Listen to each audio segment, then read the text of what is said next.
சொல்றாங்க, உங்க ஜனங்கள் அப்படி நடத்த சொல்றாங்கன்னு. ஆவியானவர் சொன்னாரு, நீ 10ஓட 11 இல்ல, நீ தனித்துவம். அது என் பார்வையில் விலையேற பெற்றவன். கரங்களை தட்டி தேவனை மேம்படுத்துவோம். இவங்க பண்றாங்க, அவங்க பண்றாங்கன்னு இதை பண்றதுக்கு நான் வரல. இயேசு என்ன கொடுக்க வந்தாரோ, செய்ய வந்தாரோ, அதை நான் செய்ய வந்திருக்கிறேன். எனக்கு அந்த பாஸ்டரும் இவங்களும் இந்த சிஸ்டர் குச்சாங்க, அந்த சிஸ்டர், அதெல்லாம் கிடையாது. தேவன் வியாதிஸ்தலர்களை கண்ட பொழுதெல்லாம் எப்படி மனதுருகி அவர்களை தொட்டு சுகப்படுத்தினார்.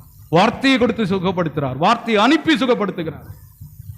அதை தான் கொடுக்க வந்தங்களே தவிர ஒன்னும் தெரியுதுல, வசனமே தெரியாது கிடையாது. சும்மா அப்படியாவது எல்லாம் சேர்ந்து என்ன பண்றது, கூவுறது எல்லாம்.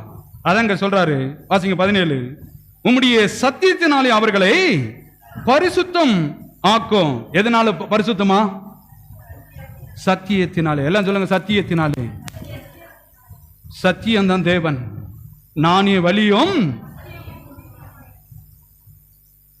இது இல்லாம ஒருத்தர் அங்க போக முடியாது. ஜெபம் என்பது என்ன? தேவ வார்த்தையை எடுத்து தேவனிடத்தில் நினைப்பூட்டுவதற்கு பேர் தான் என்னது? ஜெபம். நீங்க இப்படி சொல்லிருக்கீங்க ஆண்டவரே, ஆனா என் சூழ்நிலை இப்படி இருக்கு.